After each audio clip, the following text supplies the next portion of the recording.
Okay, thank you very much for just taking time to listen to my PowerPoint. My name is Daniel Marquez, and I'll be talking about living learner communities for our first generation college students. All right, so living learning communities are basically defined as communities in simple terms as basically residence hall-based undergraduate programs with a particular topical or academic theme, or in simple functional terms, structured programmatic interactions that bring students and faculty members together in meaningful ways and include students living together. Living learning communities are also able to create an atmosphere which includes co-curricular as well as curricular, along with a residential influence that can connect students with the necessary tools to succeed while in college. It is also noted that the single most important environmental influence on student development is the peer group. And having a group where students are able to grow and develop skills together allows the idea of belonging to be created while providing an atmosphere for this to take place. Living learning communities also provide students with a faculty member who can connect them with resources and form discussions after hours where most students might have limited access to professors. It also noted that living learning community students reported supportive, nurturing relationships with faculties, and how these connections not only provided academic and non-academic opportunities and comfort about approaching faculty, but also fostered relationships that were more caring, mentor-like, and friendlier than those of typical college students in a living learning community. And just some of the benefits of living learning communities are a faculty member is usually present that lives in the living learning community. The social network for a college student is created very early on, which allows for just learning and interactions to be taking place very early on in the college student's career path, as well as there's also participation in learning communities are associated with a range of desirable student outcomes, including academic performance, persistence, intellectual development, faculty and peer interaction, the transition to college, campus life, satisfaction, academic engagement, and co-curricular involvement, as well as attitude and beliefs. So first generation college students is simply defined as a college student who is the first from their parents/guardians to attend college. Over 50% of undergraduates count for being first generation college students, and it is also noted how first generation college students report a higher frequency of feeling stressed, depressed, or upset compared with non-first generation college students. They're also not accustomed to the college environment or the culture, which leads to a lot of trouble for first generation college students when many layers and competencies. Many layers and competencies of the college environment. However, positive initial engagements with college personnel, advisors, and staff create first generation college student confidence during the transition to college, and instructors who are helpful, accessible, and motivational will increase first generation college students' connection to college. College students or first generation college students also have a disadvantage of their peers by not having taken part in as much college ready programs as their peers. It's noted how many first generation college students become ill equipped to navigate college because they lack the insider knowledge of unspoken expectations, specific languages, and rules that students with college educated parents can leverage. So, and kind of just comply on this information, the basic reason for why there is a need for a living learning community for first generation college students is this would provide space for the first generation college students to be in an atmosphere where they would feel that they can succeed while being able to not feel the pressure of being surrounded by students who might be in a different college journey than them. It would also provide an atmosphere and a space where faculty could be accessible outside of regular hours, and rules and culture of an institution can be learned in a safe space. And this would also provide a space where students can cope as well as process home life, as well as supported through all of this.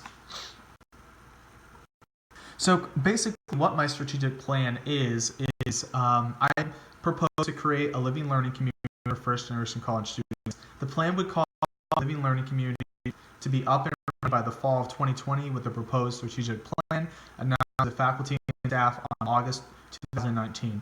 The living learning community would house 48 residents along with a faculty member who would reside in the living learning community. When it comes to the method of assessment, there would be benchmarks which would be met at the end of each month, which will be explained in the timeline and implementation section. And for where this strategic plan is being initiated, I was thinking I'm doing it at Grace College where I currently work, and one of the big reasons for this is that there are currently no living learning communities set up. So basically just a SWOT analysis for a living learning community for first generation college. Some of the strengths would be just provides an atmosphere and a place where first generation college students can feel as though they belong to a community. It'll provide access to resources and assistance outside. Learning communities have also been shown to show increase retention rates and academic performance, as well as increase overall satisfaction in college and increase cognitive skills. And binge students who are in a living learning community generally tend to binge drink less and experience fewer of the other negatives of drinking. Some of the weaknesses would be an isolated environment on campus, might limit the interactions that first generation college students might have with other. There would be the need for at least one faculty member who would need to be willing to be open to living in the living learning community, and space on campus, would have to be created for these types of students to live in, which might limit space needed for other students. Some of the opportunities that can come out about this is it could potentially open the door for other living learning communities to be created for different student groups, such as athletes and international students. Student leaders who would be serving in the living learning communities, such as resident assistants, would gain valuable experience and practice by working with different types of students, and there would be collaboration taking place between student affairs and academics. However, some of the threats could be that first generation college students might have to pay more to live in an inclusive environment as opposed to the standard housing fee. Pay for the professional staff who are in charge of the learning community need to be reflected differently, as they would be working on set of normal hours, and resources for the living learning community have to be taken from different departments across campus. So with the goals and outcomes, I intended for 3 goals to be established. The first one is to create at least one living learning community which would house only first generation college students. And first outcome of this would be to just provide an area on campus where first generation college students can feel connected and have a sense of belonging to the college community.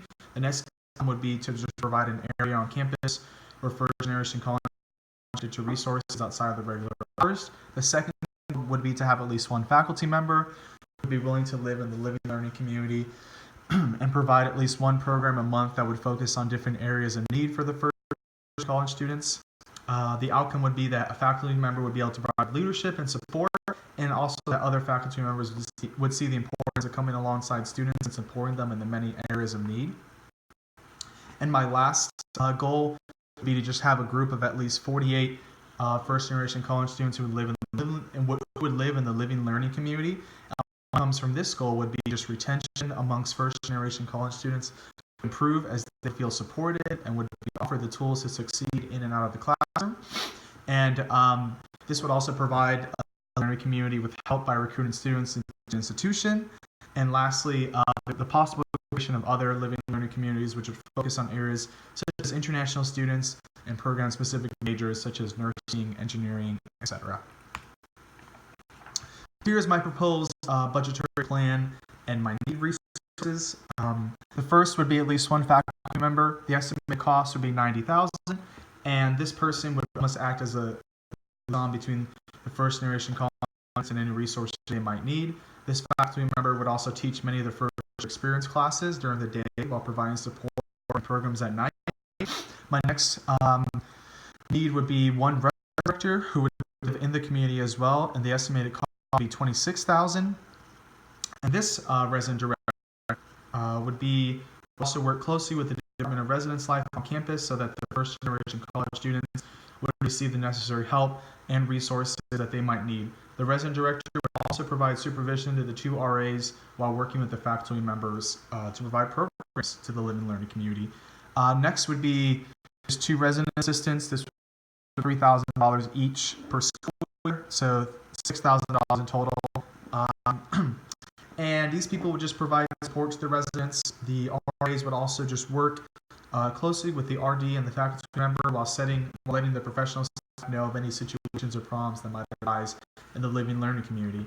And lastly, for funding of a building space where this living learning community can be put, the estimated cost would be $700,000. And since we would already be using a already existing space, the institution would be able to save money by renovating space on campus as opposed to building a new residence hall. As there would be 48 residents, each would live in a two-person room with 24 residents on each side, with the main lobby separating each group. There would be 24 females on one side and 24 males on the other. Each room would have 2 beds, 2 dressers, and 2 desks. So the total cost for this proposed strategic plan would be $822,000. Okay, so now we move into just what my timeline would look. So we have my August timeline, 2019. This is announced to the faculty and staff, and the location of the potential living learning community decided. The president of the institution would announce this in the first meeting that would include all the staff and faculty from the institution, and the location would also be set up. And this would be a good time to get the information about the living learning community first established to those around. By September 2019, the living learning community would be advertised to prospective students and their families, and fundraising would start. The institution would announce a 4-month campaign to raise $700,000, which would go toward the renovation and furnishing of the selected space on campus in order for it to be transformed to a living learning community. The campaign would target alumni along with others who have a passion for the advancement of higher education amongst those who aren't always easily able to access it. And the institution would also apply for grants which would be targeted toward the creation of living learning communities on campuses. By August 2019, applications are advertised applications are open to prospective students who would like to apply for the living learning community. The application will consist of the student filling out their background, along with why they feel as though the living learning community would be beneficial for them. By November 2019, a faculty member who will be living in the living learning community is chosen, and after hearing from interested faculty members, one will be chosen to live in the living learning community. This faculty member will be in charge of providing support after hours from the academic side, as well as tutoring and providing at least one program a month to focus on academic success. So December 2019, the fundraiser would end for the living learning community, and the institution would count how much money was raised, along with how much money is still needed before renovations and construction would start at the beginning of the summer. January 2020, the deadline for living learning for those who would like to live in the living learning community would end, and the Department of Student Affairs, along with the admissions department, would look through the applications to determine who they would pick for the living learning community based on 2 aspects. First, academic need, and second, if the student would be able to succeed in any other less inclusive residence halls, to succeed in any other inclusive residence hall on campus. February 2020, this time would just bring, by February 2020, applications and interviewing would be conducted for the RAs of the living learning community, and RAs who would like to serve in the living learning community would submit application. The faculty member who has chosen would also review and interview potential candidates. By March 2020, the resident director and RAs are finalized, and the RA, along with the 2 RAs, will be finalized for the situation. Also, those that apply for the living learning community would be notified if accepted or not, and those that did not would be placed in a waiting list. By April 2020, program and events is established by the faculty member in partnership with the RA, the living learning community, and also the faculty member will also know what any outside resources they might need to accomplish what they were aiming to do. May 2020, renovations to the ground will begin, and as the school year will end and students will have left to the end of the school year, renovations begin, and along with the rooms being furnished, a lounge is created in the middle of the space for the students to gather and interact with each other. By June 2020, housing assignments are sent out, and the residents of the living learning community are able to see who their roommates will be. The residents